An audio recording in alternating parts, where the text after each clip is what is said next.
All right, here we go. Another edition of Knicks Weekly presented by Manscaped. CP the franchise, Alex Trottaro, special guest, Tommy Beer in the building. The season preview series continues, ladies and gentlemen. We are 2 days away from the start of Knicks basketball, Knicks preseason tip-off against the Detroit Pistons. And part of the season preview series, we're going to get into our player expectations. Tonight's players will be Immanuel Quickley, Isaiah Hartenstein, and your favorite, Julius Randle, number 30. So hit that thumbs up button for you boys. Let's lock in another edition of Knicks Weekly presented by Manscaped. All right, here we go. You know, I said this on Twitter, man. One of our first guests on KnicksFanTV was the one and only Tommy Beer. So it was only right to bring him back on the show, man. It's been a long time coming, Tommy. We had to get you back on here. Thanks for coming on, man. CP, I appreciate you remembering the little people now that you are, the man and international superstar.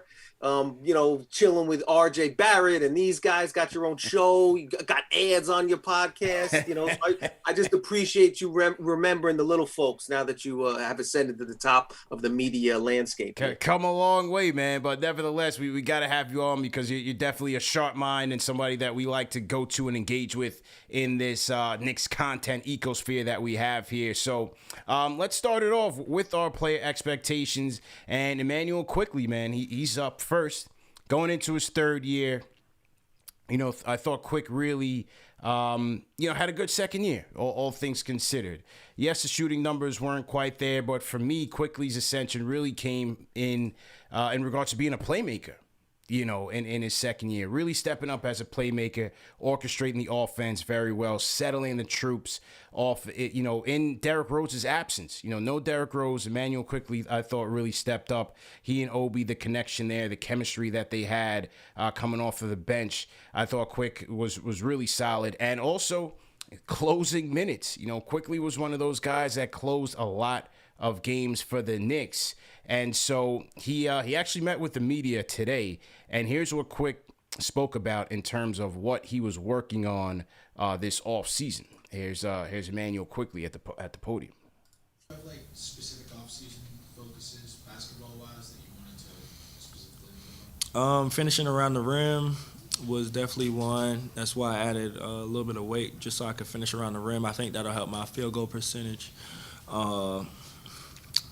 Shooting off the dribble, getting in the mid-range area, and that I feel like I got the floater pretty well. So just being able to give the defense something else, and then also creating for my teammates when I do have the ball in my hand. I feel like I can score pretty well. Being able to help my teammates, get shots off where they like them, is something that I try to do well. What kind of stuff are you focusing on around the rim? Just being able to have different finishes. Obviously, I feel like I have the floater. For example, just being able to finish right, left, Euro step finishes, reverse finishes, things like that. Just being able to have an array to go to. Like I said, be able to help my field goal percentage a lot. Yeah, and in this press conference, Quickley pointed out his field goal percentage is something that he needs to work on, and rightfully so. His numbers went down, especially from three. Shot close to 40% from three in his rookie year. Dipped down to about 35% from three. Hasn't been an overall solid from two. So overall, his effective field goal percentage did take a dip. Shot 62% at the rim last year, which was pretty good.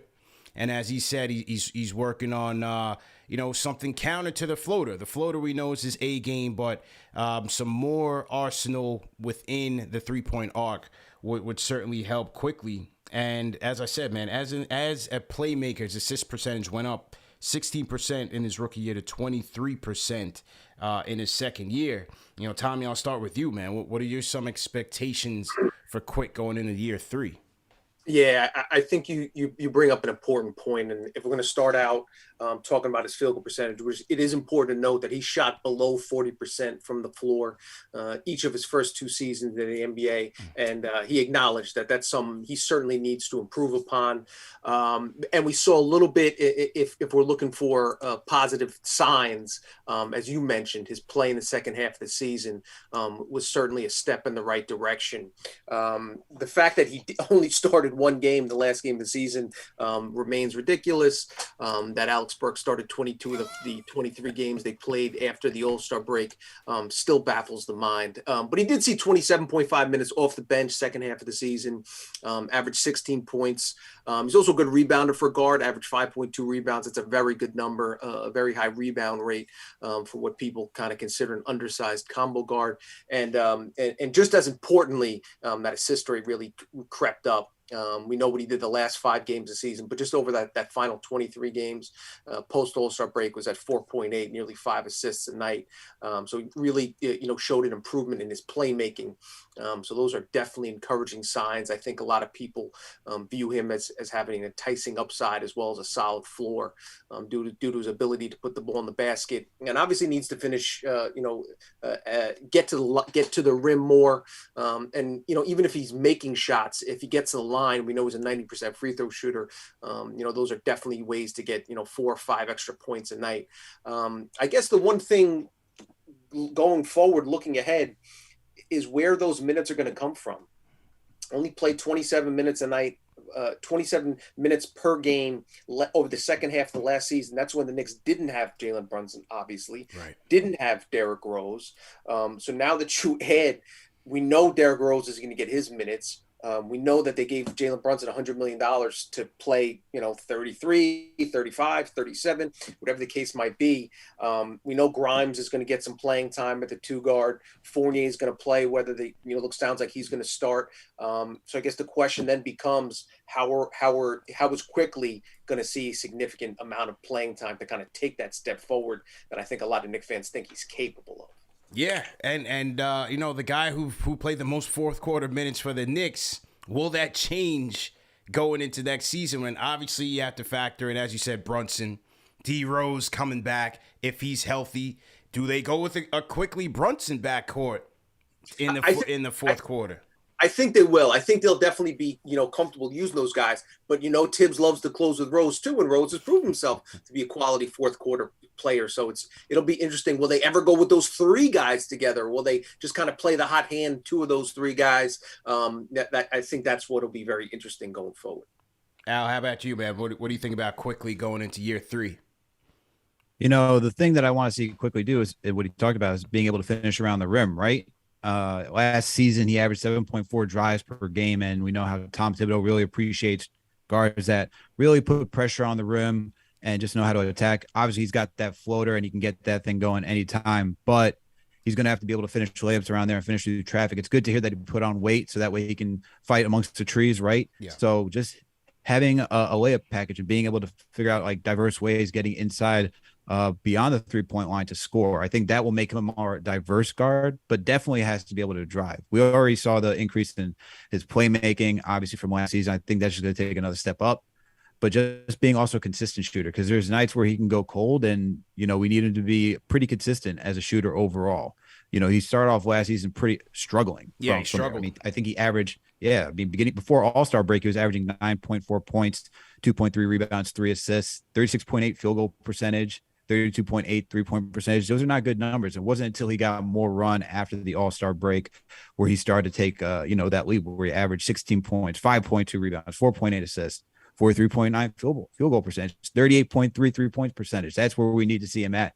Hopefully he can come out the gate hot. It might be that similar thing to like how RJ Barrett starts off the season pretty slow. Hopefully we don't have 2 guys like that, but otherwise, that's what I want to see from Quickley. I think Derrick Rose, because you're wondering how he's going to get these fourth quarter minutes, I think it's more so preserving Derrick Rose for the end of the season. I think after we saw what happens when we don't have Rose on the team, I think Tibbs should, can Tibbs change here and actually adapt and like come up with the rest of the league and just understand how to manage minutes and give players their rest. Don't wear out Derrick Rose. We got enough depth on this team. Let Immanuel Quickley grow as a point guard off the bench, because at some point Derrick Rose is, either this is going to be this is year 2 of his second year of his contract. Not all 3 years are guaranteed. The next year is not guaranteed. So it's either going to be life without Derrick Rose. So if that's, if you're thinking like that as a front office and you want Immanuel Quickley to become that next guy off the bench, maybe this is a chance to, give Derrick Rose some rest, have him when it counts most during the play-in push, and then use Quickley to develop his point guard skills. Yeah, no question, man. 2 triple-doubles last year, as Tommy said, pretty solid on the boards. And he's got the wingspan to be a plus defender. Not saying he's going to be locked down by any stretch, but definitely has the wingspan, to be a pesky defender out there. And we saw some games where he put that on display. I believe the Miami game, the one where they had the fourth quarter comeback, Quickley was a huge spark in that game, and a lot of it came on the defensive end as well. So, as he said, he's working on being a well-rounded player, and I think he's going to continue to ascend. It's just how many minutes is he going to get? For example, I think the assist percentage, I think his playmaking is going to continue to rise as the game slows down for him. He's going into year 3. Things are starting to come a little bit easier for him in terms of running the offense. I think that's going to stay, but it's the shooting and, how they factor him into this rotation. Tibbs is going to have his work cut out for him, man. There's no question. So let me ask you the other thing, just real quick to point out about IQ, is the team plays well when the kid's on the floor. Post the highest plus minus on the team last season, had the highest net rating. Yeah. So you think that would earn him, obviously they'll have a spot in the rotation, but you think that would earn him an increase in playing time next year. We talked about the complicating factors, but important to point out that the team has performed well when he's on the court. So for both of you guys, what do you think is like an increase in minutes for IQ? Because he ended last season with a total of, I think it was like 23. Yeah, around 23 minutes. We had that Ian Begley article saying where we should expect Immanuel Quickley to have like a more prominent role in this team moving forward. Rookie season, he averaged 19 minutes. End of last season, post All-Star break, he was getting 27.5 minutes. What's an increase in minutes for Immanuel Quickley for you guys? Is it somewhere between 23 to 27? Is it 25? What's it look like to both of you? I mean, if you're asking me, I think, and I have to wager, gun to my head right now, I think it's under 25 minutes a game. Again, if you got Brunson at, let's say 34 conservatively, and you got Rose at 18 to 20, that's probably less than he'd like to play, probably less than Tibbs would like him to play. And the other 48 minutes, even if you split them 24 between Fournier and Grimes, if it's 26, 22, one of those guys will get injured. DRose will be dinged up. Fournier will miss some time. They'll still sit the vets here and there. So there'll be games when he plays 30 minutes. But just if I had to guess, like the average, I just don't. That's my question going into the season. The Knicks are one of those rare teams that aren't expected to be all that good, but they have a lot of depth. That's why we assume they'd be a natural trade partner with the Jazz to kind of clear some of those guys out and bring in, and just try to cut the rotation. I just, that's the thing. That's assuming McBride never gets in the game. Right. It'll be interesting. But yeah, if I had to guess, I'd say I'd say I'd be surprised if he played more. He averaged 23.1 last season. And again, that's no Brunson and no DRose for half the year. So 22, 23 in that range is probably where I if I had to make a projection right now. Yeah, I agree. I think it stays the same. The one thing they didn't do, they didn't consolidate the roster, right? You have a lot of guys who have to come into consideration for playing time. A lot of guys who, some are more one-dimensional than others. And so it's going to be hard.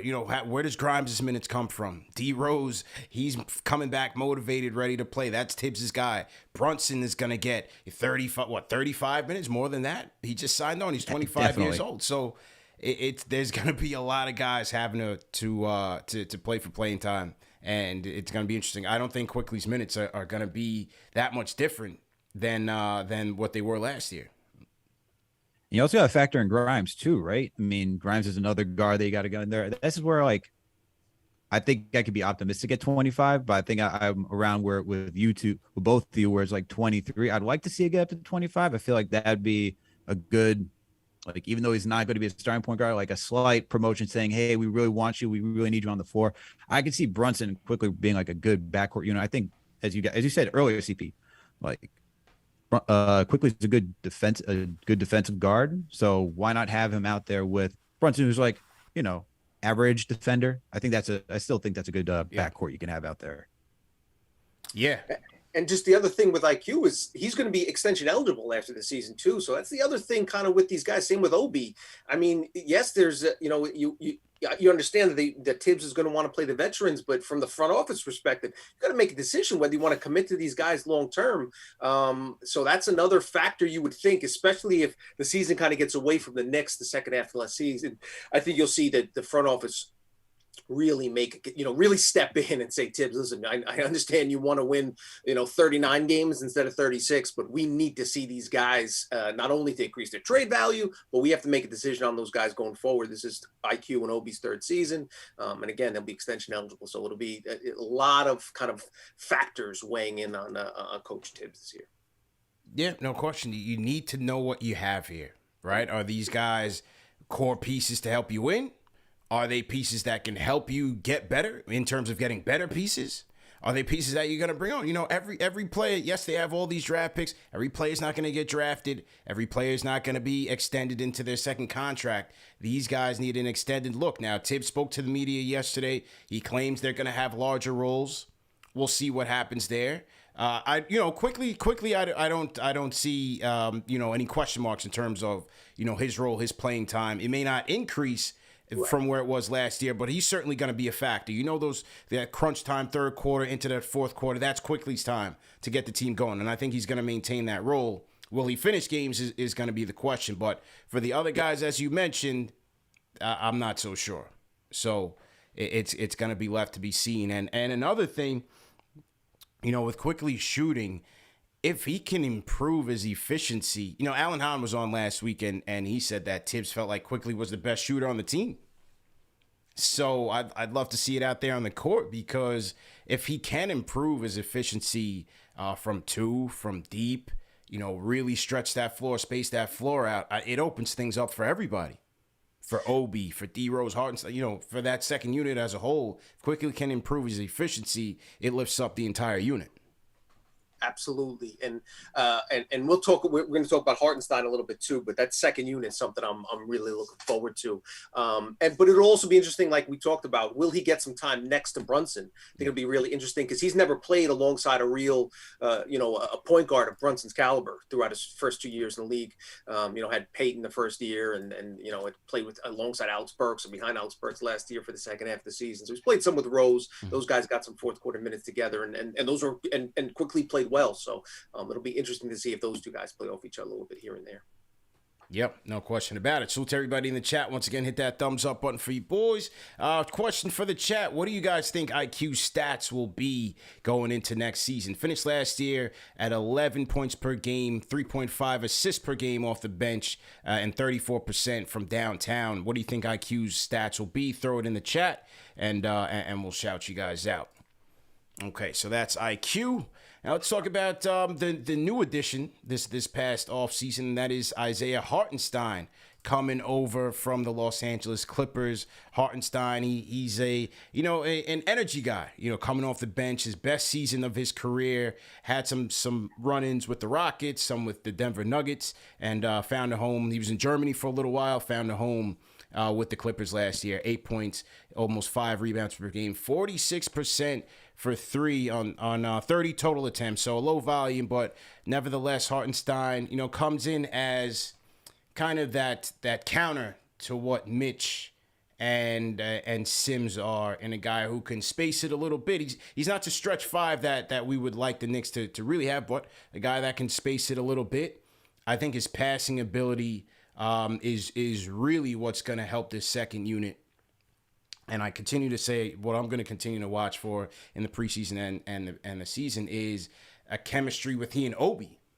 Because I feel like Obi and Obi's ability to leak out, Obi's ability to cut in the half court, really cut through the defense, and Hartenstein be able to pass, I think they're going to have some connections there, a lot of alley-oops between those guys. So I'm very much looking forward to seeing that dynamic with Obi and Hartenstein. On the flip side, I think what Hartenstein needs to work on is his defensive rebounding.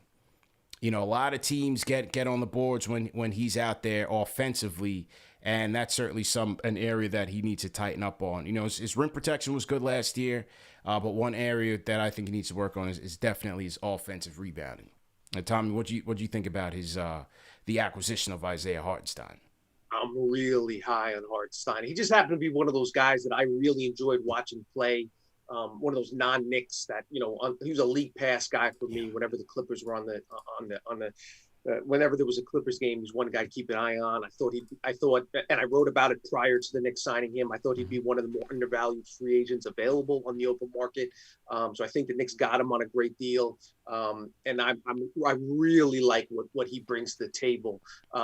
Just a couple of numbers to kind of highlight the things you talked about. His assist rate, 19.3%. That's fourth behind all qualified centers last year, trailing only Jokic, Embiid, and Domantas Sabonis. You know, and he's even one of those guys where it's not just the numbers because he played fewer than 18 minutes a night. But when you look at his per 36 numbers, the dude stuffs the stat sheet. I mean, his per 36 minutes, 4.7 assists, 9.8 rebounds, 1.5 steals, 2.3 blocks. Looked up those numbers in Basketball Reference. The only player to match or exceed those per 36 numbers over a full season was Bill Walton, 1977, 1978. So just kind of gives you an idea what he brings to the table. Sees the floor really well as a post passer. Really looking forward to seeing some pick and rolls with him and Brunson, him and IQ on that second unit. I definitely see him hitting Obi in the dunker spot from the high post. He kind of reminds me a little bit of a Joakim Noah back when he was with the Bulls. Just to kind of, you know, he's not going to wow you, you know, with it. He's not going to score 30 points a night, but he's going to contribute defensively. Really good rim protector, as you mentioned. Yes, he does need to improve a little bit on his defensive rebounding, but that's a lot of because he comes over and helps as opposed to, you know, cheaper rebounds. So I think Knicks fans are going to fall in love with him. I like his IQ. I like how hard he plays. I like the fact that he's kind of just now scratching the surface of the player he can be. You mentioned the three-point shooting. That would be icing on the cake. Was 14 to 30 from downtown last season. And that's not to say that he's not, you know, this is the first opportunity. And he talked about it too when he met with the press, I think it was like Tuesday or Wednesday. And he said, you know, I just played my role when I had the opportunity to do so. In my other stops, you know, with Denver, with Houston, they didn't really ask me to shoot much. But this was a guy who, you know, took a lot of three-pointers during his G League stints early in his career, took and made a lot of three-pointers. So there's a lot to like there for Knicks fans that haven't had a chance to watch him. You're going to like what you see. I really think he's going to be one of the favorites in the Garden in short order. He's going to be pushing Mitch for extended minutes. I wouldn't be shocked a month into the season, 2 months into the season, by the middle of the season, even if Mitch stays the starter, just to kind of clean up the defensive deficiencies playing alongside Randle and the Fournier-Randle backcourt. If Hartenstein's playing 26, 28 minutes a night to 24, 22 for Mitch. Just bring someone to the table. Especially if they're going to be looking for more spacing out there, you know, with Brunson out there and with Mitch and with RJ. You know, if Hartenstein can give these guys some room to breathe and room to operate, that would be a nice plus. And that's why I love that addition, man. And as you said, I feel like he's going to be a fan favorite as well. But the night before free agency, I came on the show. I said, that's the guy, that's the target that I'm looking at. You know, a stretch-ish type of five, someone who could space the floor a little bit, allow RJ, allow Julius to operate, allow Obi to operate. You know, Obi playing at Dayton, he was basically the five, you know. So I think the more room you're going to give Obi to operate, the better he will be. And, you know, I think Hartenstein is really going to add a lot there. Very efficient at the rim as well, which we sorely need. 72% at the rim, shot 52% between 3 and 10 feet, 55 between 10 and 15. So very, very solid between the rim and the mid-range is Isaiah Hartenstein. 3.1 blocks per 100 possessions. That was good for 9th in the league. So definitely going to give us some energy on the defensive end and give us some pop on the offense. Alex, what were your thoughts on Hartenstein? First of all, shout out to Jalen Martin, KnicksFanTV.com's very own. He wrote a whole article on Isaiah Hartenstein. So if anyone wants to go catch up on some of the stuff that Hartenstein will be offering this, the second unit to this Knicks team. Make sure to go over to KnicksFanTV.com and go check it out. But I'm excited to see, as Tommy pointed out earlier, as how he fits with the second unit. The second unit was already potent as enough with Nerlens Noel or even or any center, even Taj Gibson, right? Someone who's just a traditional big, someone who now can space the floor in a high potent offense. I'm very intrigued to see if we're going to be outscoring guys in the gym even more with someone like Hartenstein. You talk about the short roll, right? Being a good big in the pick and roll. He's 75th percentile as a big man, as a roller in the pick and roll. So, and we got Jalen Brunson who operates well the pick and roll. Derrick Rose, we give him a center that can really work well out of the pick and roll. Even Immanuel Quickley. You give all these guys, you're giving anybody an opportunity who can just do some playmaking. Even we saw RJ when he works with Mitchell Robinson in the pick and roll, it does very well. So, and the thing that I think that is very intriguing is you mentioned on the CP is how is he going to fit with someone like Randle and RJ and Brunson, because they do need to space it out. Actually, that was one of the biggest critiques last season, was that Mitchell Robinson clogs the paint as traditional five for Julius Randle to really get into his game. It's not open enough for him when he's out there. Even when Mitch was out for parts of last season, he had Nerlens Noel, who was just kind of floating all around the court, even though he was playing a similar role to Mitch. The floor was a little bit more open. That's why you saw Julius Randle kind of push more in transition. He was able to get to the spots where he wanted to. You saw that right side fadeaway baseline jumper more often than not, unlike last season. I think Hartenstein is going to help these guys. I wouldn't be surprised if Tibbs goes with an offensive heavy closing unit just to make sure that we have scoring at all five positions. Yes, Mitch will give us cleanup duty as being a lob threat and just someone who clean up on the offensive glass. But if you really want to give these guys an opportunity to really operate in more spacing, which the NBA is trying to curate to anyway, I think our Hartenstein is a great fit for that. I mean, his shooting splits last season with the Clippers was you had 62.6% field goal, 46.7 3-point, and he's also he's a decent free throw shooter. He could still improve there. That's where I'd like to see him. He shot 69% from the charity stripe. That's where you want to see him improve. Obviously not a high volume 3-point shooter, but still you have to honor the 3-point shot. All that around saying I'm just excited to see more offense from our five this season, unlike what we've had prior seasons before. Yeah, absolutely going to give us a pop on offense. And as you said, if there are like a couple areas I think that, he needs to improve on, it's definitely free throws. Shot 69% from the stripe. Defensive rebounding, as I said, and does foul a lot. We want to see him a little bit more disciplined on that side of things. But other than that, as I said, I think he's going to give our offense, especially with the second unit, give him a big lift. Definitely going to give a big lift. And one other Hartenstein stat that I found interesting: one of only 5 players under the age of 25 to post a PER above 21 last season and a box plus minus above 4. The other 4 in that club were Trae Young, Luka Doncic, Jason Tatum, and John Moran. So obviously not on those caliber players. But again, we talked about IQ. He's just one of those guys. Yeah. When he's on the floor, the team tends to play better because he doesn't have a real hole in his game, the way he contributes. And just thinking about, the second quarter, the start of the second quarter of the first game of the season, second game of the season could be IQ, Grimes, maybe Cam Reddish at small forward, Obi, and Hartenstein. You can imagine how loud the Garden will be. And we talked about depth can be an issue. It's going to make Tibbs' job harder, trying to figure out minutes. But the advantage of having depth is you can run these guys ragged, play these guys 4-minute stretches. Somebody else comes out, hard, run. So pick up the pace. I want to see the Knicks. I think the Knicks would be in their benefit. They should use that depth to their advantage. They played at the 20. I think they ranked 28th or 27th in total in pace. They're always at the bottom, man. Especially under Tibbs. So it'll be interesting to see if they use that to their advantage. Really, we've heard Randall talk about it. We'll see how that works out. But especially with that second unit, Obi's going to eat in the open court. IQ wants to get up and run. Same with Grimes. RJ, it's definitely, he's at his best when he's playing downhill.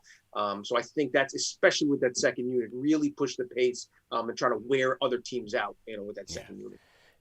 You guys are talking about mixing and matching, like with all these type of players right now. Do you see Tibbs going into this season doing that? Tommy, what do you think? Because last year we had, shout out to our guy JD, always template coaching, right? We saw there was the starters, second unit, starters came back in, second unit will come back in. We didn't really see a lot of mixing and matching. Do you think any of that? I mean, we're talking about it right now. Do you see that this year, especially with the depth? I think that's something we'll talk about all season long. How rigid will Tibbs be? A historically rigid guy, like he started Elfrid Payton up until the second game of the Atlanta series, third game of the Atlanta series, when we all knew for 2 months that wasn't the case. But he felt there was continuity and whatever the case might be. We'll see. I think a lot of us would see mix and match. But in defense of Tibbs' rotation, they did have success with that second unit together. We probably would have. A lot of us would have rather seen that unit close instead of going back to the starters on nights Randle clearly didn't have it, or whatever the case might be. Let Obi finish it out. I would say no based on the history of Tibbs, but maybe this second unit plays well enough that it kind of forces his hand. Yeah, I think it's gonna be more of the same, man. In terms of those set rotations, I just think that's who Tibbs is, and as Tommy said, I don't think he wants to break up that Rose, IQ, Obi, trio. You throw Grimes in there, Hartenstein, that's your 10. Maybe Cam gets in, closing seconds of a second half, or, some spurts here and then closing seconds of a third quarter to get a defensive stop. But I think by and large that's who Tibbs is going to be. Yeah, the thing with Tibbs, he wants to get down to 9, which makes me think Cam will probably be on the outside looking in. But maybe at the start of the season, he'll give Reddish a couple minutes, like you mentioned, maybe the start of the second quarter, midway through the second quarter, 4 minutes each half to just kind of, so he doesn't complain and, that type of thing, just give him a few minutes. But he wants to get 9, if not 8, eventually. But again, you have depth, so maybe use it and just kind of use that to your advantage. Yeah, no question. And you mentioned the pace thing. Last year that was a point of emphasis for them.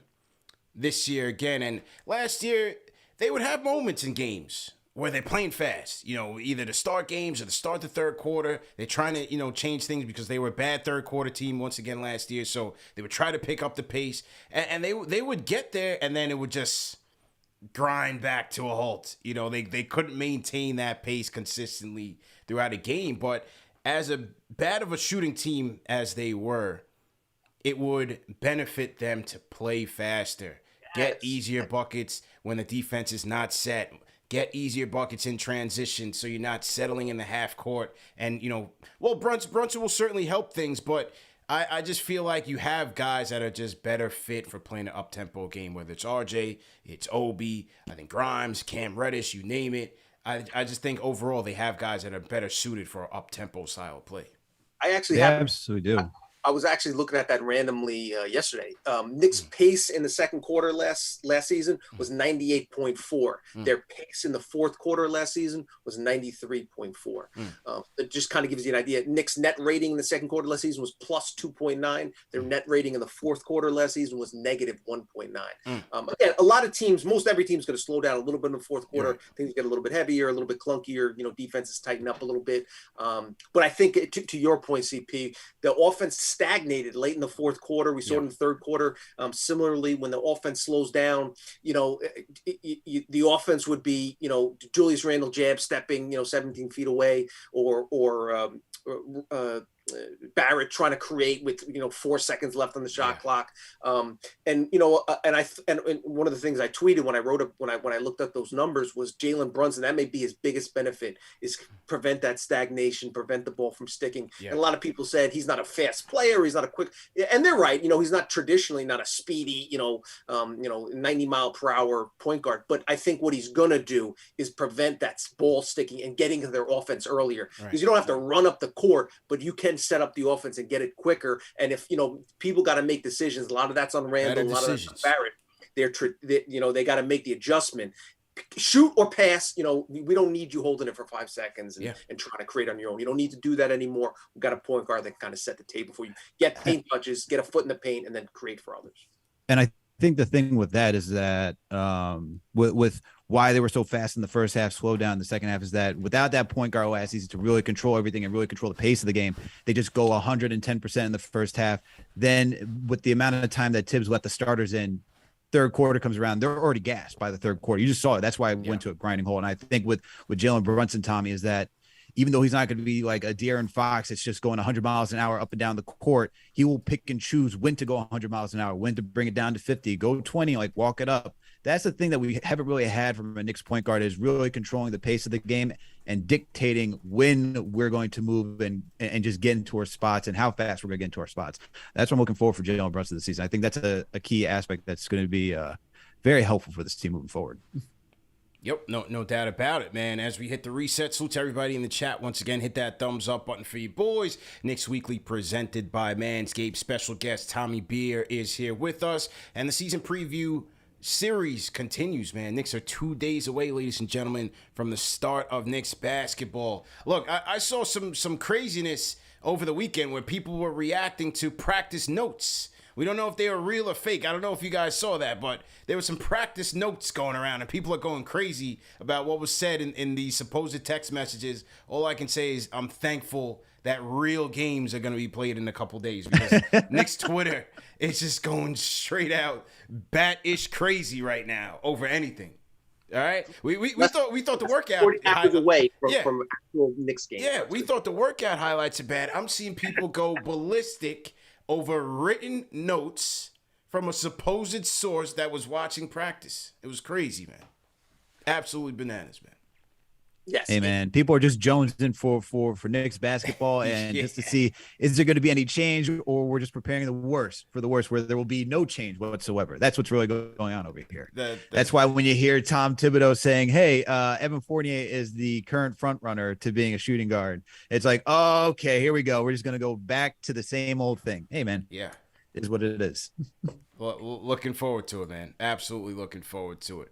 All right, so we got through IQ, we got through Hartenstein. Let's take a quick call before we get to Julius, and it's Rob from New Jersey, man. Rob, how you feeling, man? What's going on, CP? It's actually Poppa Left. Just wanted to throw a little surprise in there. Yeah, why don't you just tell Edgar it was you, man? Go ahead. All right. I just wanted to say what's up to Alex. Shout out to the Jets and shout out to the Giants for UCP. Tommy, what's going on? Did a great job. Over the weekend, or with your article and with questions about Julius. I just had a question for the panel.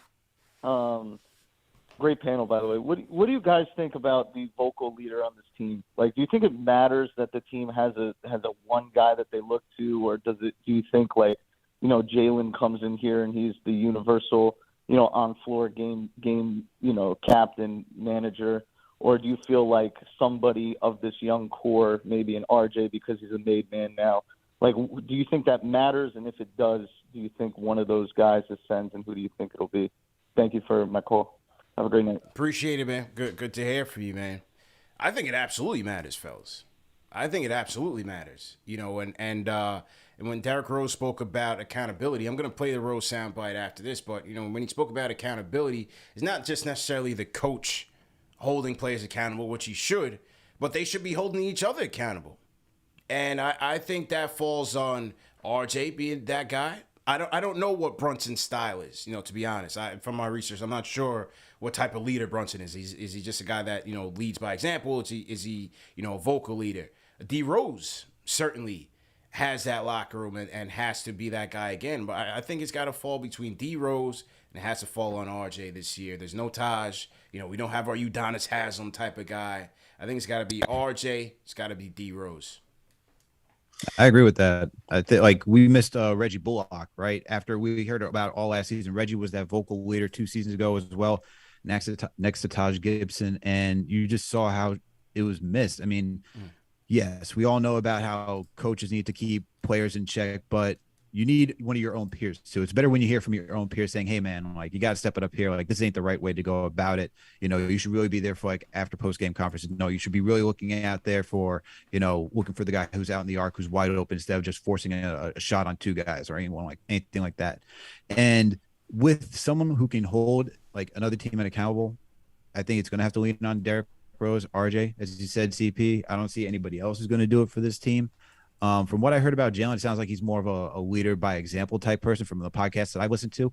Maybe he can have, like, that moment where he can just galvanize the troops, but I think it's going to really, I agree with you, it's just going to fall on Derrick Rose, who you heard through that presser, right? You're going to play in a second where he talks about accountability, whether it was during the content media day before he sat down with the presser, and then during the presser where, it's looking yourself in the mirror, saying, I shouldn't be playing like this, and just picking everybody else up. That's what I think it's going to be for this team. I'm going to go Jalen Brunson, and I think it's crucial. Really? I think that's one of the reasons that not only his on-court contributions, and they knew what they were getting. Again, Tibbs talked about watching him, in grade school, literally coming with his dad to practice at the Garden, and so they knew.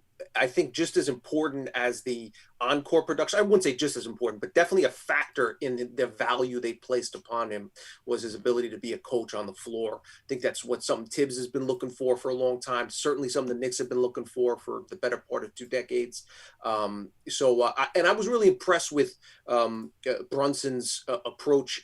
I was up at practice on Thursday, and they only make basically 2 players available each day. Brunson was one of the guys, so it was kind of the first extended press conference. He spoke a little bit on media day, but he was in there for a good 10-15 minutes, just kind of fielding questions, talking about Aaron Judge. He's an Eagles fan too. We won't hold that against him.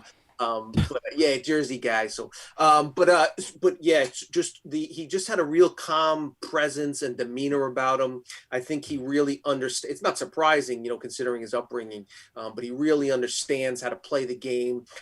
He has kind of that. I'm not going to put him in Jeter's class, but he has that Jeter way of speaking, where I'll say a lot, but say absolutely nothing. No, he's not going to give any headlines. He's not going to give the Post anything to run with, but he's going to answer questions intelligently.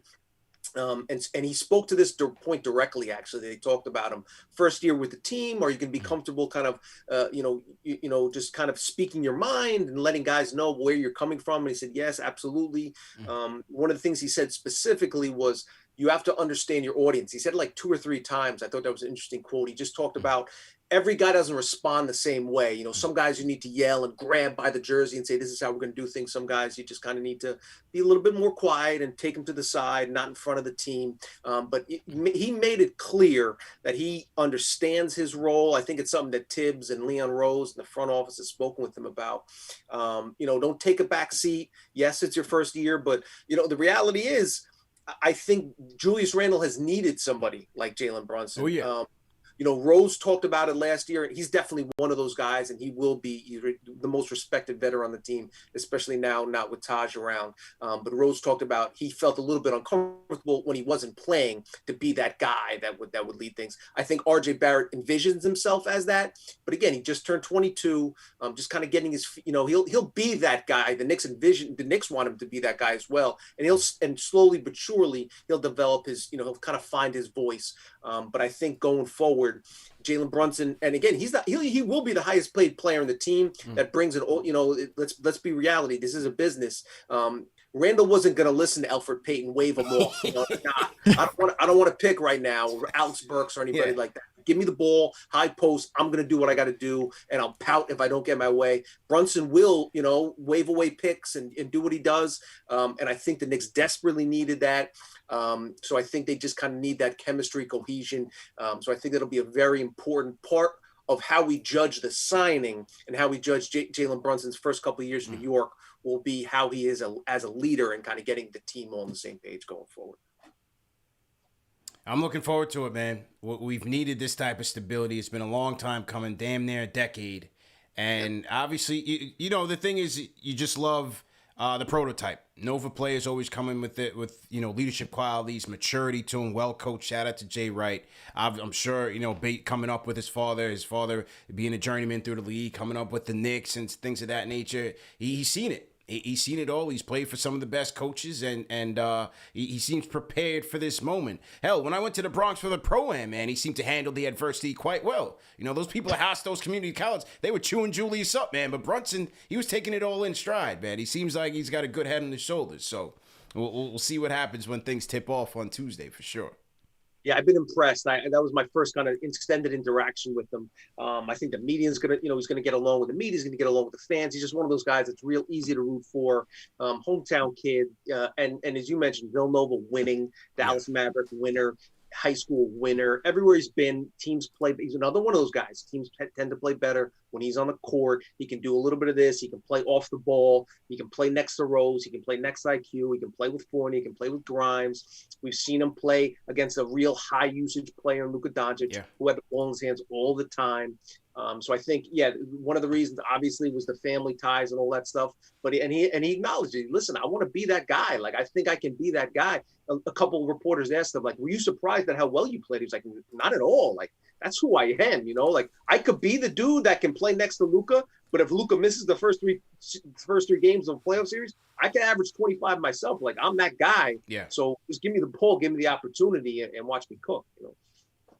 Yeah, I'm hearing he's locked in and he's ready to go, man. So definitely looking forward to the impact that he has on this team. But also when we talk about impact and this team is still gonna go as far as Julius takes him, in my opinion. He's on the team. They signed him to the extension. The extension kicks in this year. Last year, 20 points, 9 rebounds, 5 dimes. And it was, he imploded. He imploded. These type of numbers, I mean, you look at these type of numbers without looking at a team, you're like, that's a good season for a lot of people. 20 points, damn near 10 rebounds, 5 assists. It didn't lead to much winning, and he just did not seem to enjoy it, man. There was just so much that happened with Julius Randle last year, whether it was, the continued outbursts, the emotional outbursts, against the referees. And it's an emotional game, right? We don't play the game. These guys play the game. It's a very emotional game. You can understand that. The situation with the fans, the thumbs down situation, and just not being engaged. And I think that is 90% of the issue with him here is just not being engaged in terms of just doing whatever it takes to help this team win. And I think that's part of the issue, man. So, Tommy, I want you to kick off the Julius portion of it because you went to practice, as you said.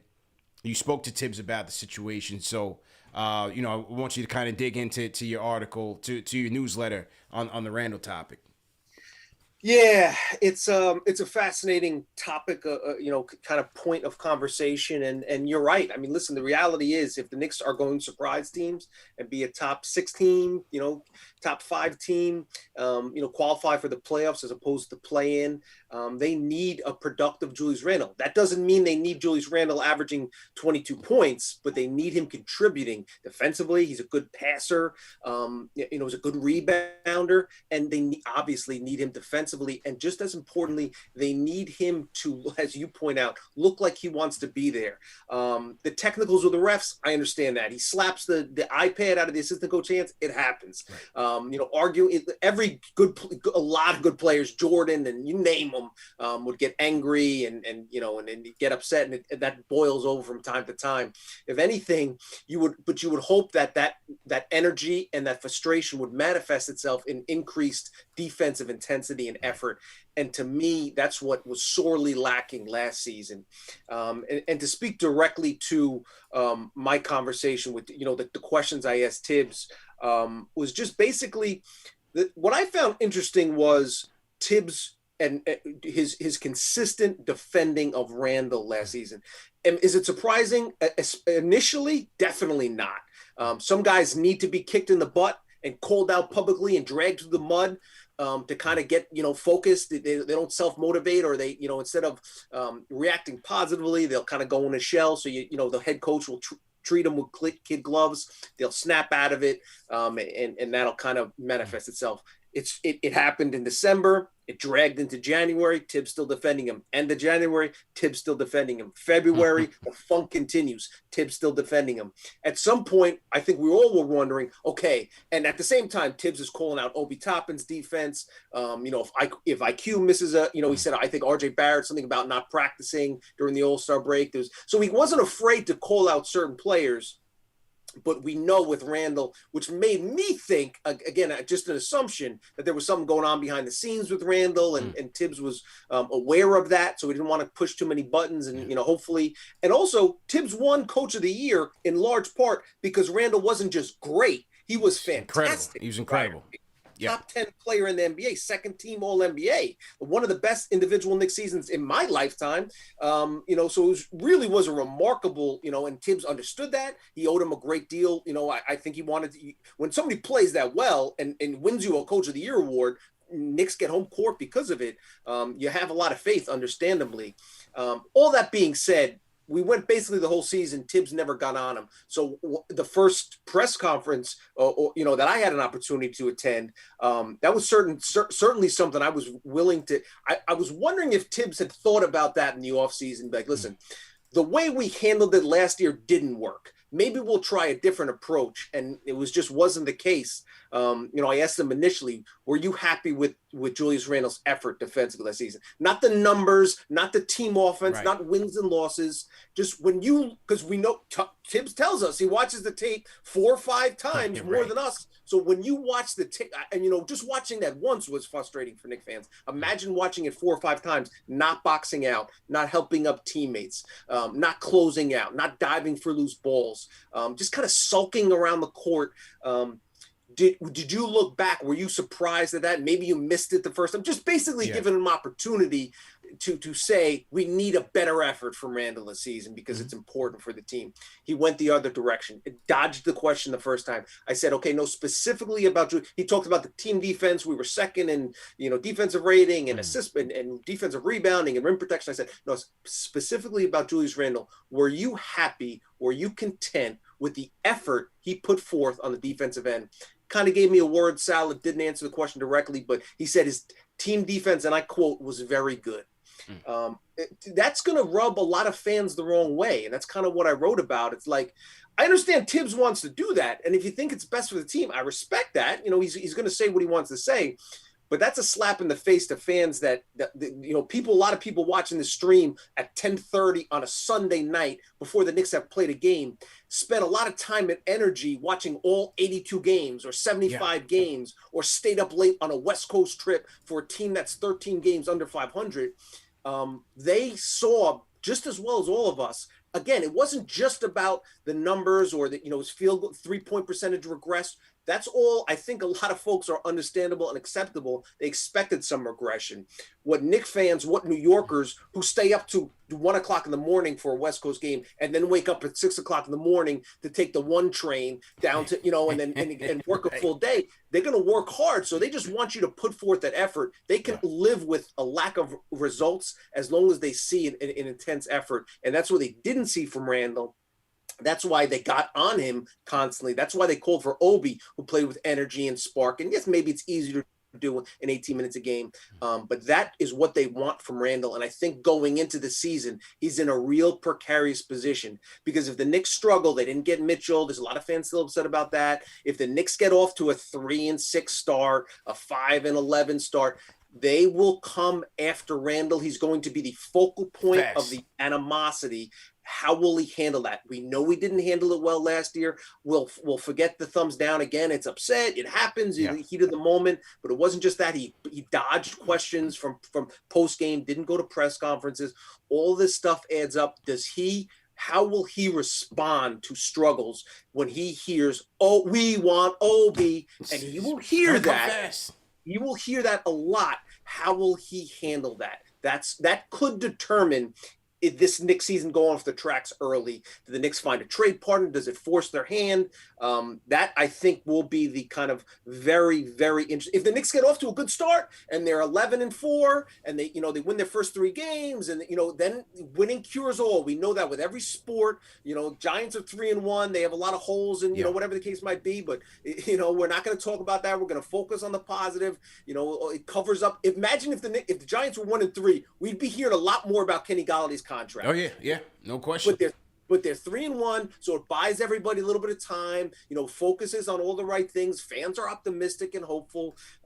If the Knicks struggle, that will be a major issue. It could drive his trade value down further and could really complicate things for the Knicks early on the season. I'm telling you, man, I said this from last year when Obi was cooking last year. When Randle came out the rotation, he was injured, and Obi started cooking. I said his room for error is getting smaller and smaller and smaller. I'm telling you, man, because at the slightest hint of, dissatisfaction or just bad play, MSG's going to turn on. I'm not advocating for it. Of course not. Agreed. But Agreed. I don't see how this ends well for him, especially because the Obi dynamic it's looming larger and larger and larger, especially when this kid had a great finish to the season. To further the football analogy, Obi's that backup quarterback that we haven't seen fail yet, and everybody wants to see the backup quarterback, especially when even if the starter's playing kind of well, you want the young kid because who knows, maybe he's the next whatever, So you just automatically are invested. He's a young draft pick, and so that's again to your point, his margin of error is really thin, and then you factor in the Tibbs dynamic. There's just a lot there, and fans are going to be looking for just kind of an avatar to force their anger, and it's going to be directed at Randle, and he's shown that he hasn't handled it well in the past. So I don't know how he's going to handle it, going forward. Unfortunately, it's tough, man. Go ahead, Al. Go ahead. No, it's tough. Like you feel for Randle because I think we want to see him do well. It's not that we don't want to see him do well, but last season, Tommy, as you so eloquently put it, like when you don't see the energy, when you don't see the effort night in and night out, when you have people who are here, especially watching this channel, all 82, and for all 82, you saw the same nonsense, or even like for games where you just deviated so far off the path from what you did the season before, finding guys who are open, playing that intense defense. I mentioned earlier the baseline fadeaway jumper that was going down. He didn't go to any of those moves. Instead, he incorporated some moves that just didn't make sense for his game. And you're just scratching your head like, why don't you go back to the thing that worked for you last season? And why are we doing this? And all we want to see is just effort. You don't have to average 20, 10, and 5 to be a great player on this team. He could average 18, 8, and get 3 assists. And if it's efficient and the team's winning, people will still love it. Yeah. And that's all we need to see from this team. But I think the thing that you brought up, which is a whole other issue with why fans are getting irritated to start the beginning of the season, I said it earlier, is that, Tom, you asked Tibbs about holding Randle accountable, and it comes back to, is he going to adapt? Is Tibbs going to change? Is he going to acknowledge the flaws that were last season? Whether that was like Julius Randle not playing with 110% effort, saying, you know what, it was a tough season this last year. Even acknowledge saying it was a tough season. I think he's locked in for that season. That could have swiped everything under the rug if he said it that way, instead of saying, hey, he was fine last year. We had good D, improved that. As long as he acknowledged it, saying it was rough, he's ready for this season. He's locked in, takes care of it. And that's where, same thing, when you talk about Fournier, it's like, well, we know, we believe that we saw Grimes last season, that he could be a good fit in the starting rotation. So why not make that change? Are you going to adapt, or are we just going to watch you go through the same slugfest that we saw? And, Tibbs did make adjustments. He benched Kemba Walker, but is he going to make the adjustments that are necessary? So that, waiting to see Randle, that's where this whole angst is coming in right now with this team. Yeah, and I think he didn't just say he was fine. He said he was very good too, which I found he could have done. But I think that in defense of Randle, again, he didn't play with the point guard either. The second half of the season was Alex Burks, and Kemba, we know, was, his defensive numbers were bad. Part of that's because they had a sieve at point guard defensively. So obviously the Kemba, the Fournier defensively backcourt was a nightmare. So that, he didn't have a point guard setting up. He does have that now. Will he adjust? Will he be amenable to seeing his usage rate really drop? Again, even with this season, the season prior to signing the Knicks contract with the Hornets, he was the focal point of that team. Got to shoot whenever he wanted to. That's why he got the big contract from the Knicks. His last season with the Lakers. The Lakers were terrible, so he got plenty of shots. Will he be a guy? Will he be comfortable being the third guy, every other night or most nights, if Barrett's cooking? Will he be a facilitator? Will he help spread the floor and kind of stretch? Will he be comfortable? If he will do that, Knicks fans will be acceptable. To your point, we don't need to see him average, 22 shots and score 24 points. If he scores 18 on 12 field goal attempts and the Knicks are winning, that's what's going to count. So I think that's what is kind of working in his favor. If there's a reason to be optimistic, it will be an opportunity to play with a better point guard, the best point guard he's played with in a long time. Certainly in his 3 years with the Knicks. So that's something that we'll see. Can he make that adjustment? I think that's what's going to be important. They're going to need his offense. I think they're definitely going to need his offense. It's just the first thing I'm going to look at is, as you said, how does he adjust with another guy, another high usage guy in a Brunson? RJ's going to be, assuming picking up where he left off last year. RJ wants that ball. You know what I'm saying? Especially in crunch time in fourth quarter. RJ wants the rock. How does he play off of those guys? His catch and shoot numbers are a little bit better than RJ's. But can he play? Bringing in a Brunson, this is the best point guard that we've had to play with Julius Randle in his 4 years now he's been here? In his 4 years. In his 4 years here. This is the best guy. I was hoping Kemba would have helped him. Kemba experiment flopped. I'm hoping that this Brunson acquisition finally can help Julius get easier shots. They don't get him easier shots. He's always forcing jumpers on the perimeter, rarely going to the hole and drawing contact. And I'm not sure if that's by design or is that, lack of spacing with Mitch being down there. But, doesn't get to the line nearly enough. But can they get him something rolling in the pick and roll? In the short roll? Can he get some short mid-range jumpers there? I don't see why not. I'd like to see that. So a 1-2 tandem with he and Brunson, he and RJ. Get him some shots in rhythm to get him going. Because as Tibbs said to you, Tommy, he blamed some of the defensive woes on bad shooting or his offense not being there. Right. So can they help him in that regard? And if there's times where it's not falling or he's watching Brunson and RJ do their thing, how will that impact him on the defensive side of the ball? Totally. And again, that 1 year, his all NBA year, he shot over 41% from three. It's been 31%, 30%, 32%. So even if he's shooting, 32% from three, will he step in and take charges? Right. And then clap and the guard will respond to that stuff. He's been here long enough now to know what fans want to see, I'm sure Tibbs want to see when they're watching tape. He's not going to tell us, but he's going to tell them in team meetings. Listen, you didn't step over. You weren't a help defender. You weren't on the rotation side. Those little things that Knick fans, it's kind of a cliche, but they're some of the smartest fans. Like what we said, there's a lot of people watching now on a Sunday night against a Sunday night football game that are desperate, that really are invested into this team. So when they say things like he played hard defensively, that they know what's the truth and not the truth. And what he says is not really important. What he does we all agree that he should have reduced his minutes. Even if you don't call him out publicly, sit him, cut his minutes in the first quarter. After 6 minutes, bring an Obi. Maybe that'll kickstart him. And again, it circles back to, is Tibbs going to be rigid this season? And I think one reason to believe why it might change is Tibbs' seat's getting a little hot now. We know it towards the end of the last season. I definitely didn't think Leon Rose was going to fire him for a very important reason. Not just the CAA ties, not just the friendship that they have that predates the Knicks tenure. If once Tibbs is fired, then the next guy that's going to be thrown overboard is Leon Rose. Yeah. He knows that Dolan, so he can feed the angry fans. He can throw Tibbs under the bus, and that'll buy him some extra time. Maybe the kids play well, they bring in a new coach, whatever the case might be, and that buys him some extra time. But Leon Rose understands full well that once Tibbs is gone, then the next hot seat, the next clock that's ticking is his own. So he's going to delay that as long as possible. But make no mistake, Tibbs' seat is a little bit hot.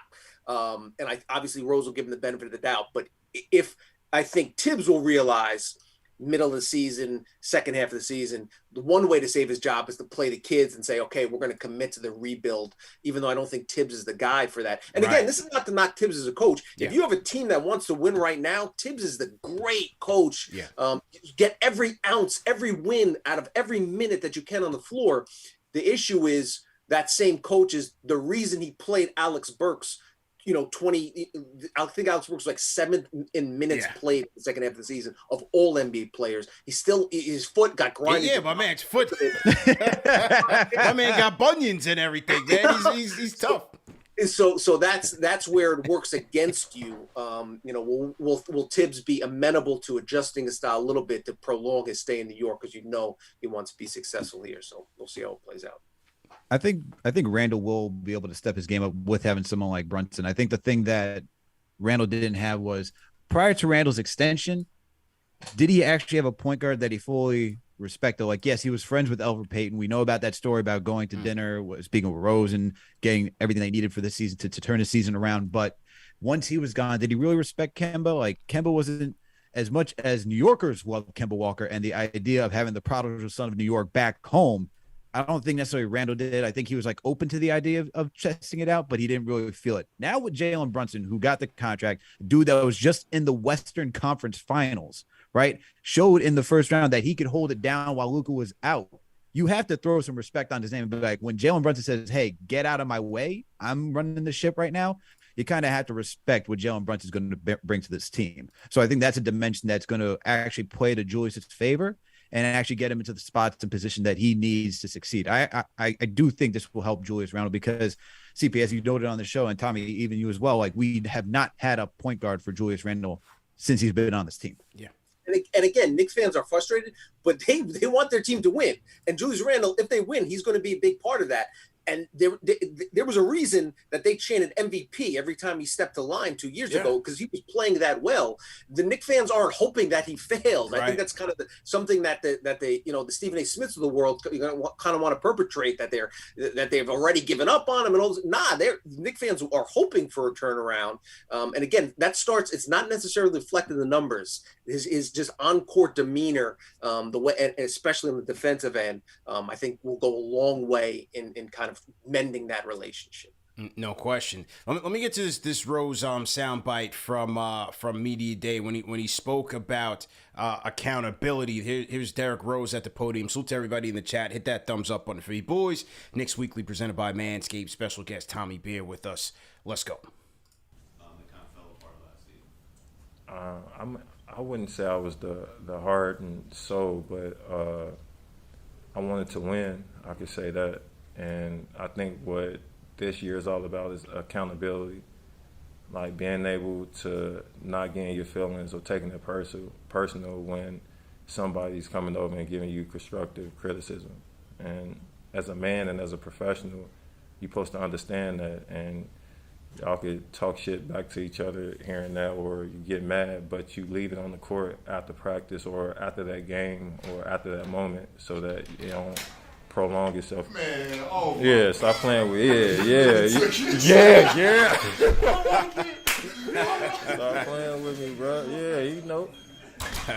But not carrying it over and understanding that like it's all for the betterment of the team. So as long as everybody's on that same page, we should be good, because it could be from the last guy to like the best guy on the team. If the last guy can't tell the starter or the star like that you missed the coverage, something's wrong. And it's vice versa. You should be able to take that and understand, I got you, instead of like being mad that, that you calling me out or feeling like you calling me out. So it's my job to be more vocal, bring this same like vibration that I'm on like to the team, and just see where it goes from there. Hey, there was a message in that one. That was a sermon, and I thought that was directed at one person, the guy that busted in through the room and charged him up. DRose is talking to Julius on that one, man. There's no other player on this roster that he's speaking to. Listen, it's one of those things where your girl writes something on social media and it's not she don't tag you, but it's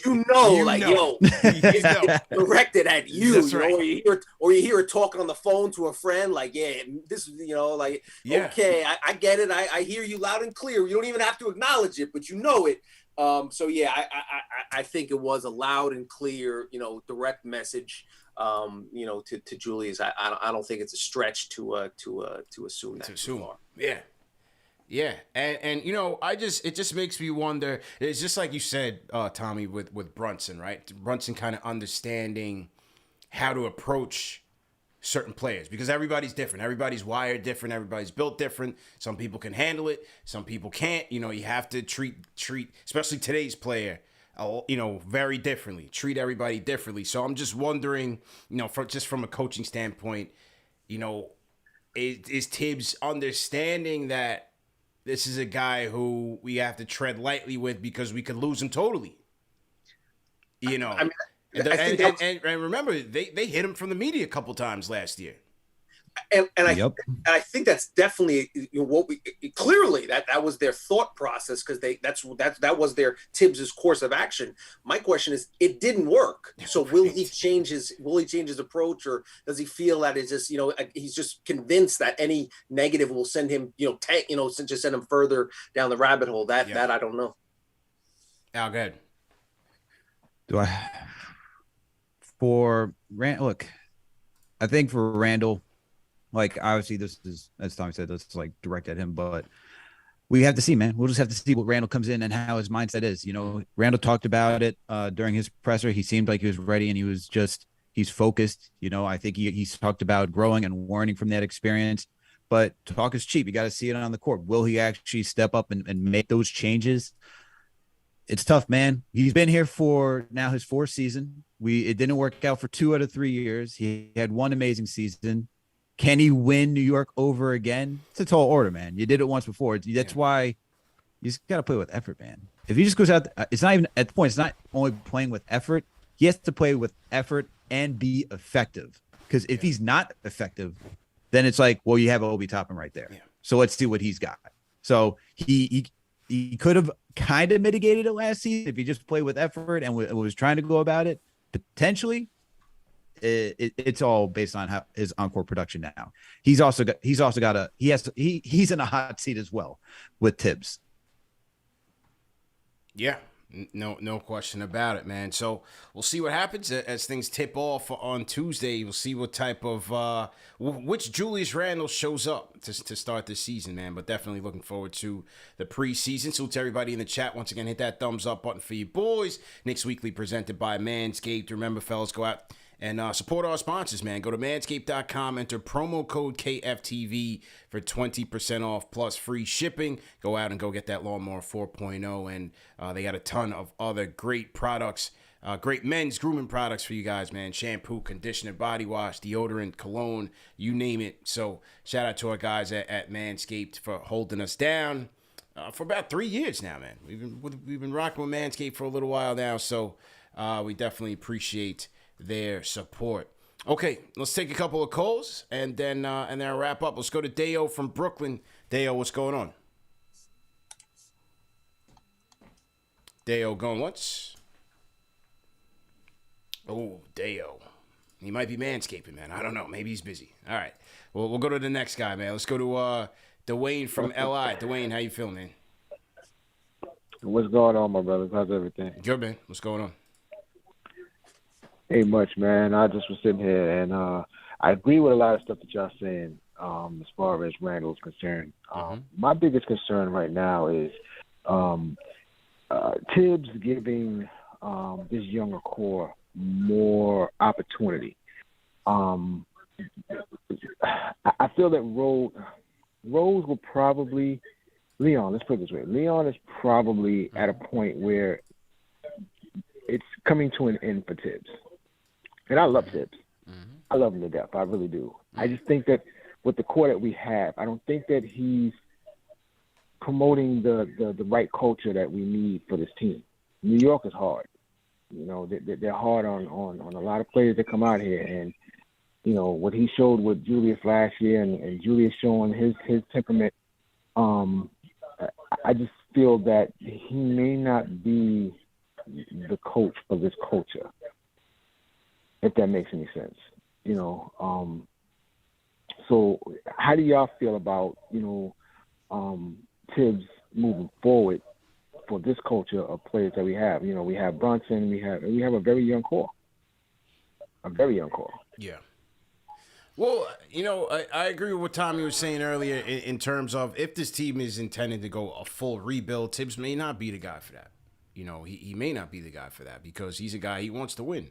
He wants to win. He's going to do it his way, and that is leaning on veteran players. He has no time to, throw rookies out there and let them play through mistakes. Tibbs is a guy who he's going to box out your minutes, right? Like, think about Quickley's rookie year, right? It was very structured. He would come in certain parts of the, late first, second quarter against the backups, come back out. He'd get his 20 minutes, but it was very, very structured.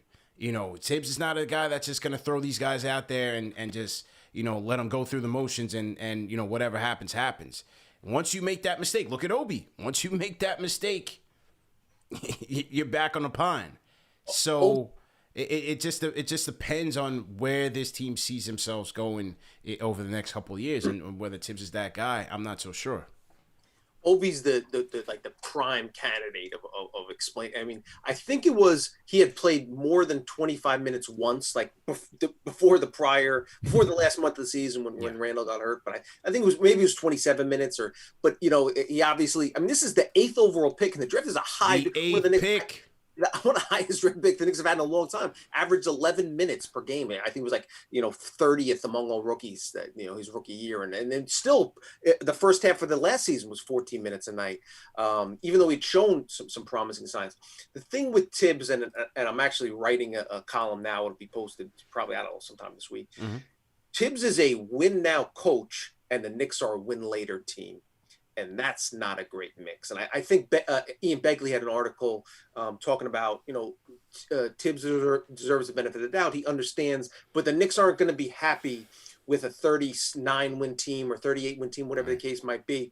So Tibbs trying to squeeze out those extra few wins at the cost of giving the young guys extra minutes. There's just they're in direct conflict with each other. The Knicks exceeding expectations that first year kind of set the bar and allowed the front office to work in Tibbs' favor by signing Fournier and bringing in Kemba and kind of getting win now veterans, re-signing Burks, re-signing Noel. That limited the minutes for the young guys, but so it was the worst case scenario. Not only did it not translate to wins, the presence of the veterans allowed Tibbs to play guys that he preferred to over the young core. So it was just a mess all around. So it's basically a lose-lose. Again, if you're in a rebuild and you're building guys trade value, again, because you're gonna have to consolidate at some point, and you have all these draft picks that you want to part with and kind of consolidate. The one benefit of a losing season is you find out what you have in these young guys. So not only did the Knicks have a losing season, they didn't find out quite as much as I'm sure they'd like to, and it may have come back to bite them. One of the things was if Obi was playing 22 minutes a night from the start of the season, would he have more value to a team like the Utah Jazz? If IQ was playing 28 minutes a night from the start of the season, would he have more value? If Grimes would, so that's kind of where things get complicated. And to the caller's point, is he the coach for the foreseeable future? It makes it complicated. I'm not even sure. I'd probably say no, but it all depends on where this franchise, since Leon Rose has taken over, has been half rebuild, half trying to compete now. Mm-hmm. And Tibbs is not, I guess he's kind of an okay coach for that, because Tommy, you mentioned structure, or maybe it was CP talking about structure, and it's good for players to understand, okay, why don't you excel at this role first, get good at that, we'll go into the off season, and then you could expand on your role and learn different dimensions of your game. That way you can get more minutes and it can carve out for you. However, for guys like Obi Toppin, since he's prime suspect because Julius Randle decided to have this spectacular season that no one saw coming, it's impacted him because he hasn't even had the chance to fail. Because even when Quickley was getting his minutes, he was still the best shooter, and he had some room to fail his rookie season because we didn't have enough shooting. So he had to stay out there. He could make some boneheaded plays where just come down the court, chuck it up, and you're like, yo, we had 15 seconds left. Why are you chucking up a shot like you're Steph Curry right now? You haven't really earned that accolade yet. But he did it because we didn't have any other shooting. Obi, unfortunately, was right behind Randle. Randle was having a great season, so any mistake that he made, it was no, we can't lose this lead. Julius Randle had to come in. So with this in between of figuring out how to figure out who's going to get what and where, this season is going to be dictated on how many wins this team gets and if they make the play-in. As the way I look at it right now, I see Miami, the Cavs, the Bucks, Nets, Sixers. Gotta give the Celtics. That's 1, 2, 3, 4, 5. That's 6 teams right there. Yeah. I'm going to put those 6 teams at the top, even though with Celtics going through all their issues right now. I still got to give them their respect because they still have talent on that team. Even though they added Gallo, who's out, he still got a good deep roster. And even without Robert Williams, they show they can do something without him. I still think they're a top 16, probably at the 6th spot. Then you got the Raptors, Bulls, Hawks, and Knicks. Those are the 4 teams I'd probably put in that play-in category between 7 to 10. I find the Knicks falling somewhere in line around there. And if Tibbs can get in there, I think I think it's safe. As long as you see there's like some winning, RJ's taking another step forward, Quickley still producing, Grimes is a contributor. I think you can live with that. But if this team starts to go south, he's out of here. And then I think you have to go full rebuild at that point. You got to really peel back this roster and start moving some guys. But if they make the play-in and around those lines, I think he's still safe as a coach.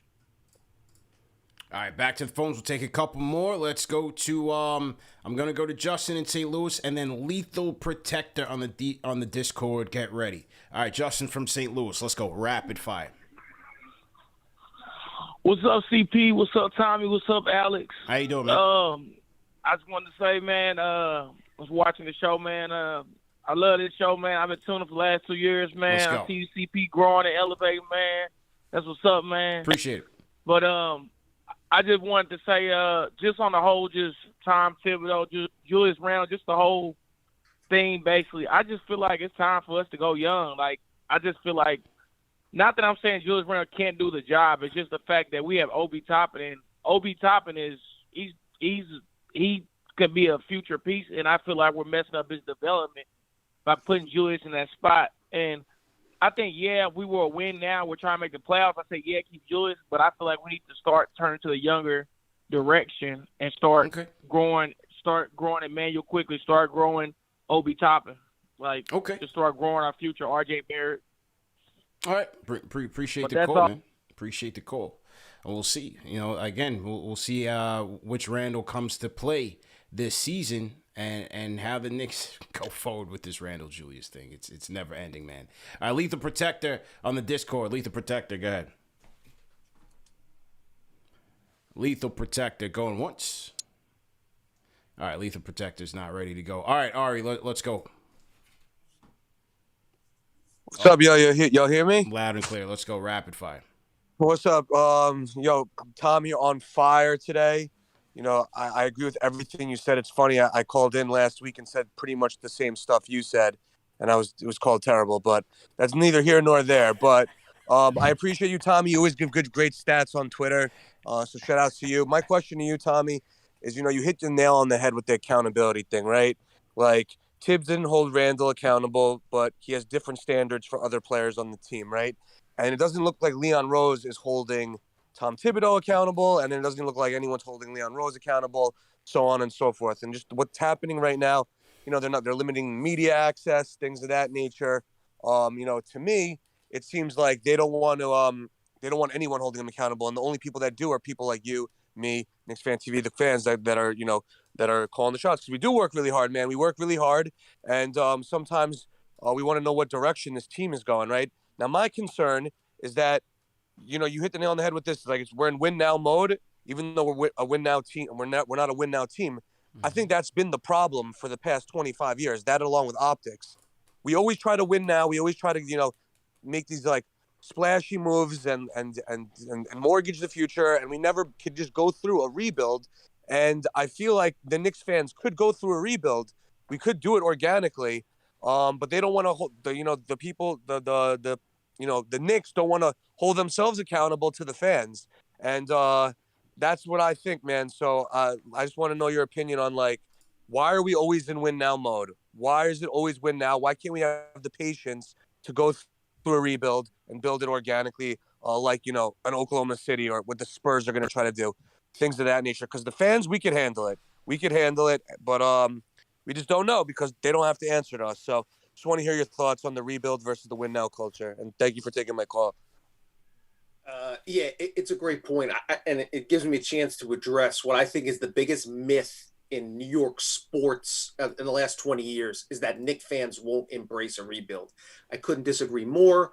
I think Knicks fans are smart enough and savvy enough to understand that for the best of the franchise, it makes sense to take a step backward. If you could take 3, 4, 5 steps forward, instead of trying to run that treadmill of mediocrity. The Knicks have lost more games this century over the last 20 years than any team in the NBA. Yet the Knicks have never had the number 1 pick in a draft. They've never even had the number 2 pick in a draft. They've all had a top 3 pick just once with RJ Barrett.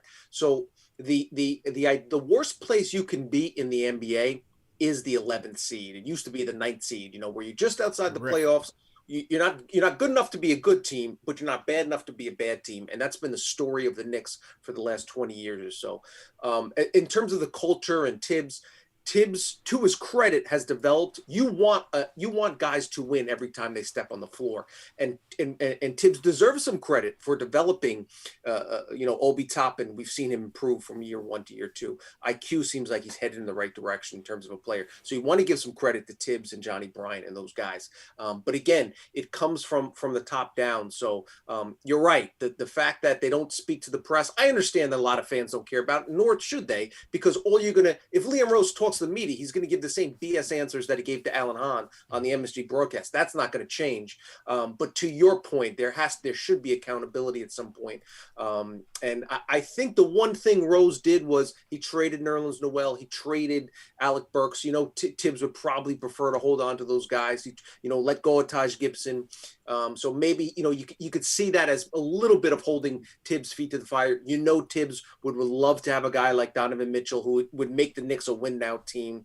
The Knicks, held back. But the reason, it's clear that the front office has a lot of faith in IQ, a lot of faith in Obi, a lot of faith in Grimes, because if you're not willing to include those guys in a deal for Donovan Mitchell, a 25-year-old 3-time All-Star with 3 years left on his contract, you must have a tremendous amount of faith in them. The question is, does the coach have the same amount? And that's where the rubber's going to hit the road this season. Does he give those guys a runway and a platform to prove that Rose was right to hold on to those guys and they're cornerstones of the Knicks franchise?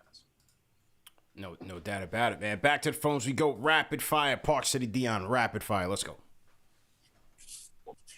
Yo, CP, man, Alex, Tommy, what's good, y'all, man? Long time, and I've been trying to catch y'all. Appreciate it, but man. yeah, I'm gonna get to it quick, man. I got a lot of expectations for IQ this year. We got to remember, man, he was the SEC Player of the Year. Like, same thing with Obi, man, College Player of the Year. Same thing with Grimes. Like, you know what I mean? He went through a little adversity, all 3 of them, but they all bounced back. Like, these are like top recruit kids, like, you know what I mean, that we got as stills. Like, so we really got to play him. And another thing I want to say too about like IQ, like, he a shooter, and it takes a little while for shooters to like fully get used to the game, to the speed, relocating and all that. I'm expecting a lot of big things from IQ this year, like a lot of big things, man.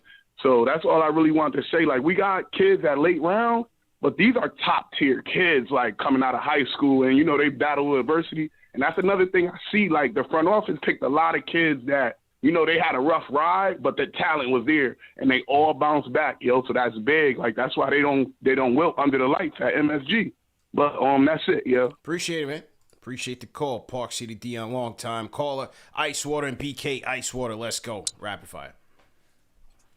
What's going on? All right. You called a couple of times. Your caller was talking about why we in rebuild mode. I mean, why aren't we in rebuild mode? Mm-hmm. Why are we always in win now mode? I don't think that we're in win now mode. Nobody's expecting the Knicks to go to the finals this year. I think we've been building slowly. I think the problem with the Knicks has been player development and drafting. Yeah. More than anything. We've just drafted poorly. But, the last couple of years, the drafts have been pretty good. So now this is what you're saying. I think if we were in win now mode, we'd have Donovan Mitchell. So I disagree with that. Well, I think. But also. Yeah, go ahead. Last point. Go ahead. But also, I think 50 wins. You back at it? You back with the 50 burger from last year? I'm back to the 50 wins. So okay. There you go. All right. So Icewater putting his hat in the ring. 50 wins again. He's not afraid, man. He's not afraid. But I think getting the 4th seed 2 years ago was probably the worst thing that could happen to them. That was the year they should have been in the lottery. And they were successful. It was a great run. We all benefited from it. I had a blast. I went to games 1 and 2 against the Hawks. The roof was blown off that thing. It was a great year. It was a lot of fun. We all had a good ride. It was terrible for the future of the team. Terrible for the future of the team. Randle had a great year. They went and got Rose. Randle set the table. Rose got us to the 4th seed. And it was horrific. They tried to build on top of that, signing Fournier, which, look, we needed the shooting, right? We needed the shooting. They signed Fournier to the big deal. They signed Kemba. They blocked IQ. they blocked out, a guy like a Grimes.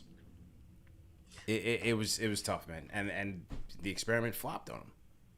Completely flopped on him. Re-signed Julius to a huge deal. Blocked out OB again. You know it's a bad offseason when all the deals you signed, Burks, Noel, Kemba, you got to trade draft picks 11 months later to get it. Yeah, that's it.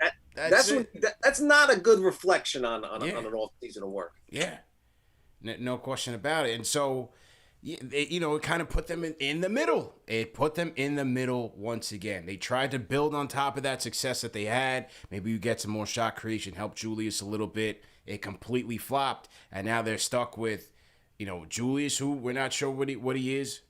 Fournier, again, we need the shooting, but the contract is heavy, and you have younger kids who you want to see. So there's a dilemma there. There's a dilemma. What direction are they going to go in? They trade the pick for Cam. He's out of the rotation. and he's got to get paid soon. And the caller talked about win now. If you're not a win now team, do you start Alex Burks the first 22 games after the All-Star break? If you're not a win now team, do you start Fournier over Grimes? You tell me. Right. Pick a direction. Well, this is why I still think there still needs to be some peeling back on this team. Like, I still look at Fournier, even though you need the shooting, like, we need to see what these guys have, because we have Obi, we have Quickley. Cam this season is going to be looking for a contract. At this point, you can't even expect Cam to be back on this team, because he hasn't even played extensive minutes on this team to say he's deserving a contract from the Knicks. But you got to think about Obi Toppin and Immanuel Quickley, who you did not trade. So if you did not trade them and you got to increase their value, they have to play. If you don't, like, we're just back at this square one. Like, are we just losing players for no value then? Because once they get to their 4th year of their contract and you're trying to trade them, it's like, oh, well, we can wait until restricted free agency now. Right. This is the year to do it. This is the year to figure all that out. So hopefully the Knicks are still able to peel back some contracts just to get these guys more playing time, to see who you're keeping around and who you're moving off of. Absolutely, man. And we'll go to the closer to wrap it up. Jay Boogie, let's go. Salute, salute, salute. 3 capital S's, blessings, blessings, and blessings, and health, and safety to you all. Everybody rocking this orange and blue. Shout out to the greatest people it is. Y'all the biggest, the ones that's in the chat. Always being there by the side. You know what I'm saying? Shout out to my GM, CP, a.k.a. the young Lloyd Banks. Shout out to Alex Torture Rack Luger. Shout out to my brother right there. Hey, waiter. Hey, can we get some more beer over here? We got Tommy Beards in the building. Salute to you, my brother, man.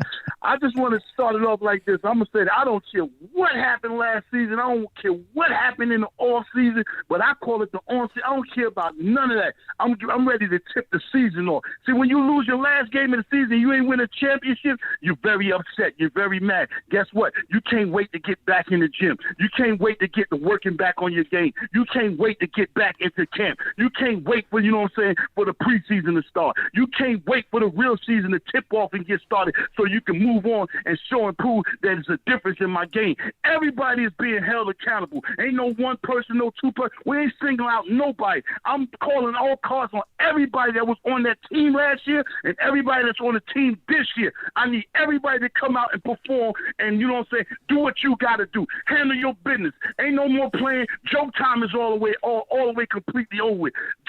Dolan, he's all the way out the way. He ain't bothering Leon. Leon did what he could do during this on season right here. He handled his business, the best way he figured he can handle it out. Because I say it's easy to play basketball, but it's hard to make them big decisions up there in their office. So he's out of the way. That's why he pointed the finger. It's on Tom. This Tom thing. Tom, you got to handle your business.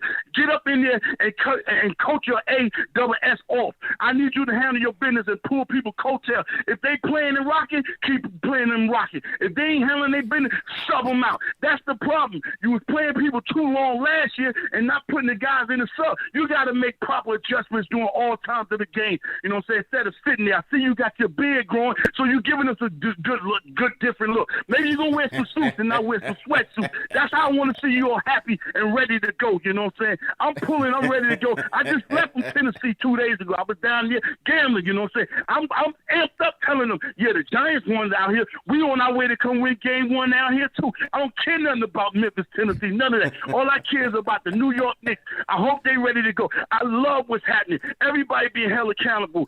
Jalen Brunson, you came over, you wanted your own team. Here you go. Here's your team. RJ, I know you should feel better. You should feel different about that guy, Harold. He got all that money. You should have his name on you circled on a list, but not circled in Miami. So, I mean, not circled in the Garden. You circled in Miami. When you got a vendetta for somebody, you go bust him in his crib. You know what I'm saying? Julius already know he got to set it off. Mitch already know he got to set it off. You know what I'm saying? Everybody's being held accountable. DRose took his shirt off. He let you know. He don't even talk to people like that. He just show his skill sets and let us hope you follow and learn it. But this year, he know what time it is. So he's starting to talk and holding people accountable. That's what an MVP person's supposed to do. That's what we've been needed you to do, Derrick Rose. So we appreciate you right here. I'm ready to go. I know everybody on this KnicksFanTV show ready to go. I know everybody in the chat ready to go. All the podcasters, all the Twitters. I don't care nothing about the ESPNs and none of that. We don't even include it in my situation. But I know we ready to go. I'm ready to tip off and I'm ready to go. Salute, salute, salute, 3 capital S's. Everybody stay healthy and safe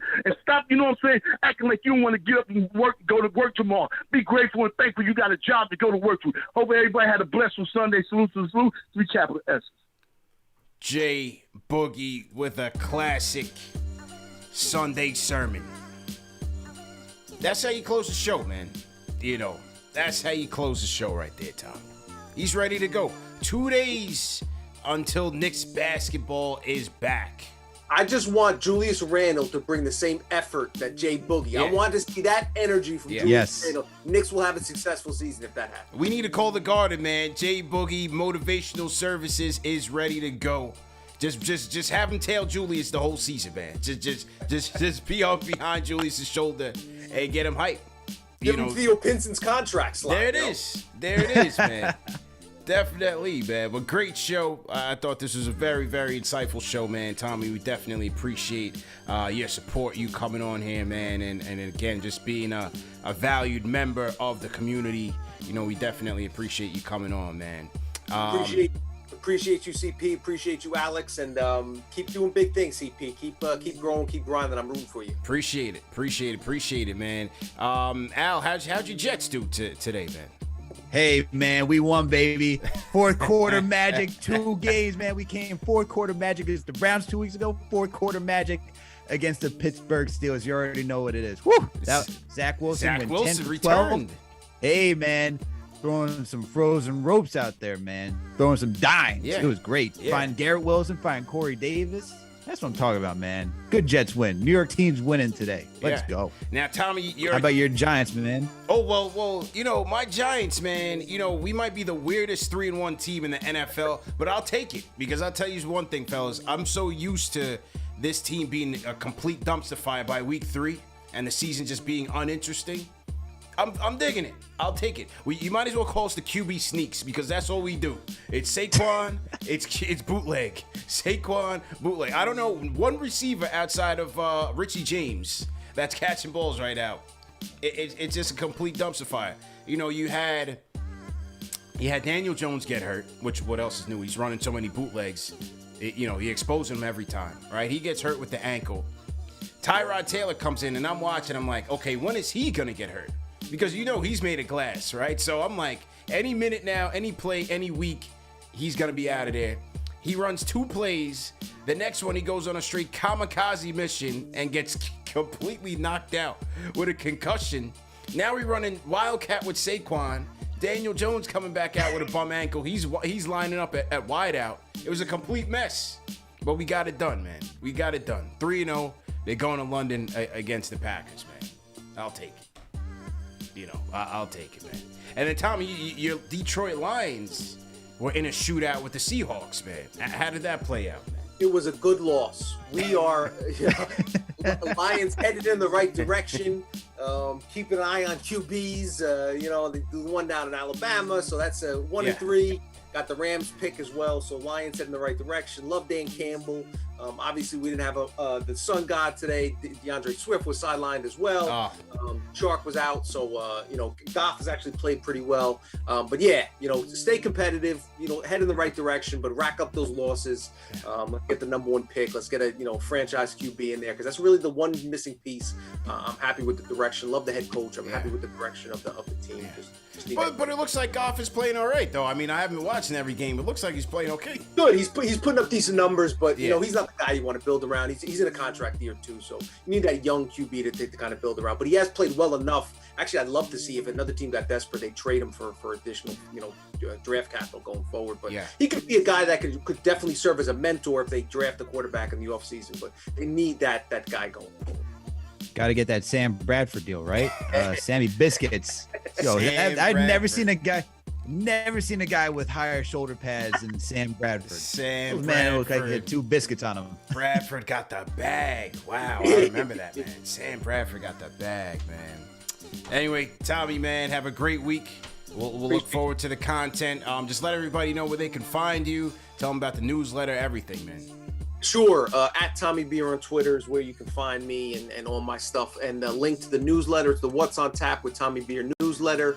We got multiple daily newsletters come out 2-3 times a week. Increase that during the season. Pop off with the podcast. Maybe we'll get to see P on there one time this season. But yeah, a lot of Knicks stuff. It's an NBA centric podcast, focusing on the Knicks. So you'll see all that stuff in there. Sounds good, man. All the best. We'll look out for it. Tommy Beer, ladies and gentlemen, make sure you follow him, man. Great guest. Like I said, one of the original guests on KnicksFanTV, man. So as we say, man, we definitely appreciate him. I want to shout out the Rhyme Animal Chuck D. $10 super chat.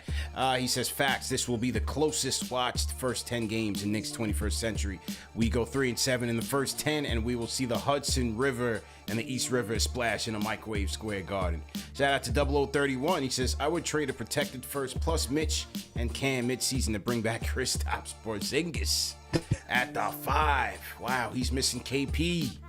Wow, interesting. The Rhyme Animal Chuck D also says, when Jalen Brunson steadies us, fans are going to be like, why did it take so long? Hartenstein is going to be a Knicks Nation favorite. Just watch. And shout out to Brian Treatman Jr. for the super chat. Guys, remember, support our sponsors, man. Manscaped.com, promo code KFTV for 20% off plus free shipping. Also, remember that this show is available in audio podcast format, all the major podcast platforms. So if you miss it live here on video, we're on podcast platform the next morning. So we are everywhere. You don't have any reason to miss it. And catch up on all KnicksFanTV content. I was on SiriusXM yesterday, hosted NBA Weekend with former NBA Coach of the Year, Sam Mitchell. So if you guys have the SiriusXM app, just open it up and search NBA Weekend. Sam and I went through some of the key headlines and storylines of NBA training camps around the league. Had a great time doing it, so make sure you guys go ahead and check that out. And that's it, man. Knicks, Pistons, preseason tip-off on Tuesday. Of course, we'll be here, man. Number one show for the fans, by the fans. Knicks Postgame Live is back. Salute to Jay